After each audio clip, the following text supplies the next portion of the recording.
AITA for cutting my ex off financially and dating her roommate after she asked to be friends? We will always be friends, okay? For Jake, this phrase was not a request for peace, but an attempt by Amber to keep all the benefits of a relationship, the paid rent, the private mechanic, and the emotional support, without having to give anything in return. Amber, who saw herself as a superior artistic soul, believed that Jake was too simple for her grandiose destiny, but forgot that this simplicity included the logic of someone who knows when an engine can no longer be fixed. What she did not expect was that Jake would take the friendship proposal literally. He stopped being the provider and became just someone who gives useless advice while her life fell apart. And the final blow, he found the partnership he always wanted in the room next door. The end of my 2-year relationship happened on a Tuesday night. It was not a screaming match or a dramatic argument full of tears. It was calm, condescending, and ended with the most insulting phrase a person can hear. But we will always be friends, okay?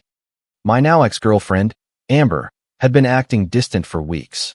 She is an artist, or at least that is what she calls herself. Basically, it means she works part-time at a coffee shop, spends the rest of her time talking about the novel she is going to write one day, and looks down on people like me, who actually work for a living. I have a small classic car restoration business. I work with my hands. To her and her pretentious art school friends, this made me someone simple, reliable, but simple, a sturdy piece of furniture that you keep in the living room but do not really think about. That night, she sat me down on the couch in our apartment, an apartment where my income covered about 80% of the expenses, and gave her speech. She had clearly rehearsed it. It was full of vague nonsense about needing to nourish her creative soul and how she felt suffocated by our relationship. The message between the lines was loud and clear. I, with my grease-stained hands and my practical and logical brain, was not interesting enough for her great artistic destiny. I did not argue. I did not try to change her mind. I am a mechanic. When an engine is blown, you do not try to reason with it. You accept that it is broken and you either rebuild it or send it to the junkyard. And this relationship was beyond repair. So I sat there, listening as she laid out the terms of her departure from my life. And then came the final, condescending blow. She put her hand on my knee with an expression that was a perfect mix of pity and smugness. "But we will always be friends, right?" she said, as if she were granting me a great honor. She expected me to be grateful, expected me to agree, happy to be kept in her orbit as a platonic and reliable resource. The always reliable Jake, always there to fix her car or help with the bills, but now without any of the complicated expectations of a real relationship. At that moment, something clicked in my head. The hurt and disappointment I might have felt were instantly replaced by a cold, hard clarity. She was not breaking up with a partner. She was reclassifying an asset. I looked at her perfectly composed and sincere-looking face, and gave her a slow, calm smile. "Of course," I said. The relief that washed over her was visible. She had done it. She had her freedom, but she had managed to keep her safety net. She had no idea that my definition of friendship was about to become a very hard and very expensive lesson for her. "Oh, that is great," she said with a now genuine smile. "I am so glad you are being so mature about this." "Of course," I replied, getting up from the couch. "That is what friends are for. So, as your new friend, let me give you some friendly advice. You should start looking for a roommate to cover my share of the rent, because I am moving out this weekend. My friendship is free, but my share of the bills is not." The smile on her face did not just disappear. It shattered. "Hey, what? You are moving out? But you cannot. Where am I going to stay?" "I do not know," I said, walking toward the bedroom to start packing. "But I am sure a resourceful artist like you will figure it out. Friends believe in each other, don't they?" Update 1. The concept of me actually leaving was something Amber's brain simply could not process. For the next hour, she followed me from room to room as I started gathering my things. Her arguments escalated from confusion to panic and, finally, to pure anger. "You cannot just abandon me here," she said as I began taking my clothes out of the closet we shared. "The lease is in both our names. You are legally responsible." "You are right," I said without stopping what I was doing. "We are both legally responsible, and that is why I will keep paying my half of the rent until the end of this month. That gives you about 3.5 weeks to find a new roommate to take my place."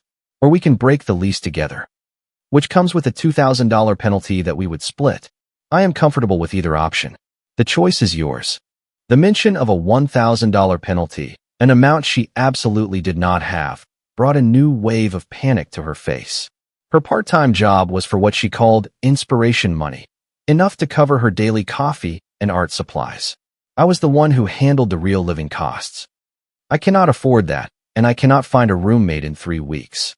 You have to stay, Jake, at least until the lease is up in 6 months. It is the least you can do. We are friends, remember? Friends do not force friends to live in an emotionally tense and uncomfortable environment, I said, stopping to look at her. That would not be healthy. As your friend, I am giving you the space you need to find yourself, and I am taking my space too. It was at that moment that our third roommate, Maya, came home. Maya was a veterinary technician and rented the small second bedroom in the apartment. She was quiet, worked crazy hours, and generally tried to stay as far away as possible from Amber's constant, low-level drama. She walked in, looked at my open suitcase and Amber's tear-stained, furious face, and just sighed. "Do not tell me," she said in a tired voice. Her car broke down again. "Worse," Amber yelled, turning to her for support. "He is leaving me. He is moving out." Maya's eyes met mine over Amber's head. I just shrugged, a small, tired gesture. "We broke up," I explained. "I am taking my things. I already paid through the end of the month. After that, you guys are going to have a new roommate." Maya's expression was unreadable, but she gave a slow, deliberate nod. "Okay," she said. Then, without saying another word, she disappeared into her room and closed the door. She was a professional at not getting involved. Amber, deprived of an ally, spent the rest of the weekend trying every manipulation tactic in the book. She cried, reminisced about our first date, and accused me of being a cold-hearted monster. I did not take the bait. I just kept packing. My responses were always filtered through the new and annoyingly useless perspective of our friendship. "Are you really going to throw away 2 years of memories?" she whimpered. "As your friend, I think it is important to focus on the future, not the past," I would reply in a voice full of calm, serene indifference. The first big test, the first real test of our new dynamic, came the following week. I had moved my things into a small temporary apartment and was in the process of establishing my new life. I got a call from her on a Tuesday night. "Jake, thank goodness you answered," she said, her voice a frantic whisper. "The power went out and the internet is down. You have to come here and fix it. Did you check the breaker box?" I asked. "What? I do not know anything about that. You always took care of it." "The breaker box is in the utility closet in the hallway," I explained patiently. "It is probably just a tripped breaker. You just need to find the one that looks different and flip it back." "I am not doing that. It is dark and I am scared. What if I get a shock? You need to come here, please, Jake, as my friend." There it was, the friendship card. I took a deep breath. "Amber, as your friend, I am concerned about your safety, but I am 2 neighborhoods away. It would take me an hour to get there.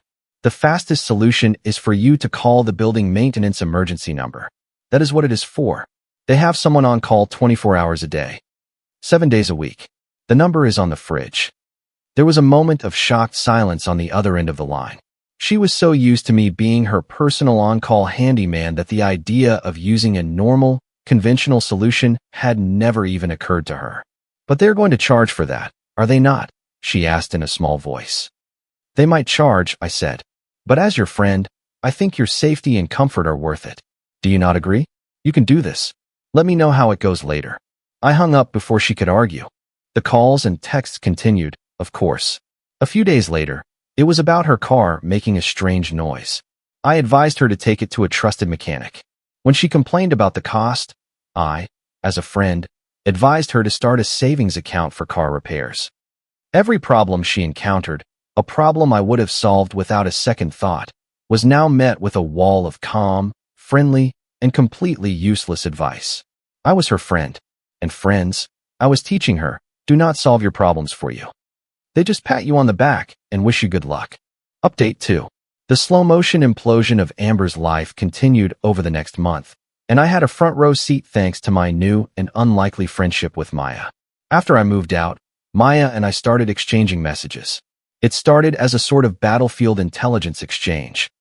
She would let me know when Amber was having a particularly spectacular meltdown, and I would offer my condolences.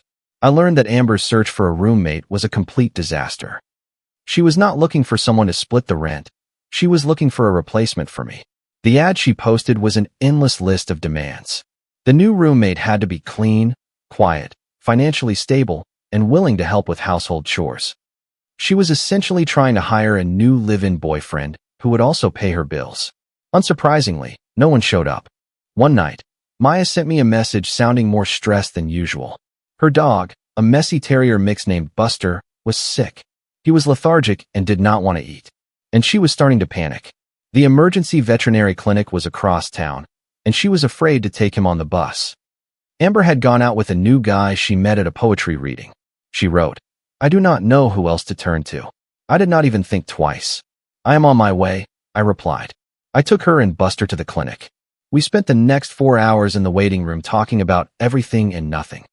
She told me about the crushing pressure of law school, and I told her about the satisfaction of bringing a classic car back to life with my own hands. We discovered that we had the same sarcastic sense of humor, the same practical and straightforward approach to life. When the vet finally came out and told us that Buster would be fine, that he had just eaten a sock, something had changed between us. I started finding more excuses to see her. I offered to look at her car, an old, beat-up sedan that was in even worse condition than Amber's. I spent a Saturday afternoon under the hood, changing the oil and replacing the spark plugs. I did not ask for a dime. I did it because I wanted to, because I liked her. We started dating quietly at first. It was easy. It was fun. There was no drama or manipulation, just two people who genuinely enjoyed each other's company. We kept it a secret. We knew that if Amber found out, she would unleash a Category 5 hurricane of drama. The inevitable confrontation came about 2 months after my breakup with Amber. She had finally, miraculously, found a new roommate, a young graduate student who was clearly just desperate for a place to live. I needed to go to the apartment to sign the papers and take my name off the lease. Maya had just finished her last exam of the semester, so I told her I would take her out to celebrate afterward. She decided to come with me to the apartment so we could leave straight from there. The scene in the living room was tense. The building manager was there along with the new roommate, who already looked like he was regretting his decision. Amber was being theatrically cheerful, talking loudly about her new chapter and how everything happens for a reason. While I was signing the final document, freeing me from all future responsibility for the apartment, Maya, who was by my side, reached out and squeezed my hand. A small gesture of support, but to Amber, it was a declaration of war. Her eyes, which had been darting around the room with a fake and manic energy, landed on our intertwined hands. The fake smile on her face froze, then cracked. It was like watching a dam break in slow motion. The color drained from her face, and her eyes filled with a look of betrayal so deep and venomous that it actually surprised me. She had lost her boyfriend, her financial provider, her handyman, and her emotional punching bag. And now she was seeing him being replaced right in her own living room by the quiet, unassuming roommate she had never bothered to get to know. She did not scream. She did not cry. She just stared at our hands. And at that moment, I think she finally understood the full, devastating cost of her friendship. Final update. It has been a little over a year since I walked out of that apartment for the last time.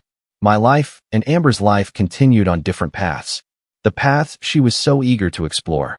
After the lease signing incident, Amber's world completely collapsed. Her new roommate, the graduate student, lasted exactly 6 weeks. He moved out in the middle of the night, leaving a note saying he would rather live in his car than spend one more day in that apartment. Unable to pay the rent on her own, Amber was evicted. The last news Maya heard was that she was forced to move back in with her parents in a small town 3 hours away. Her grand artistic life in the city was over. Her journey of self-discovery had led her right back to her childhood bedroom. Her attempts to launch a smear campaign against Maya and me failed miserably. She had alienated too many people. Everyone knew she had been the one to end our relationship. Her narrative of being the betrayed and heartbroken victim found no audience. As for me, my life has never been better. Maya and I are living together in a small house I bought across town. A place with a big backyard for Buster and a 2-car garage for my projects. She passed the bar exam and is now working as a junior associate at a downtown law firm. We are a team, a true partnership. We split the bills, share the household chores, and support each other's ambitions without any trace of resentment or competition. It is the easiest and most natural relationship I have ever had. My revenge was never a grand, dramatic plan. It was just a quiet, consistent refusal to play her game. She wanted to be friends, fine. I was the best friend she could possibly have. I offered endless advice and zero practical help. I simply enforced the new boundaries she herself had created and let her experience the full, unfiltered consequences of her own choices. I stepped out of the provider role, and her life, which had been built entirely on that foundation, crumbled. Then I built a better life with a better woman, right under her nose. And that, in the end, is the most satisfying form of friendship there is. Comment. I believe one of the most powerful things we can do is define what our kindness and support truly mean. It's possible to be a good person while still protecting your peace. Setting a boundary isn't an act of aggression. It's an act of self-respect. Sometimes the quietest no is the kindest thing you can do for your future self. You can't carry the weight of someone else's responsibilities at the expense of your own well-being. True healing begins when you stop participating in dynamics that drain you. The right people won't ask you to set yourself on fire to keep them warm. When you choose your path with integrity, you make room for genuine partnership to enter your life. I hope you always remember to be your first and most loyal friend. If you liked it, don't forget to leave a comment and support the channel by subscribing. See you in the upcoming stories.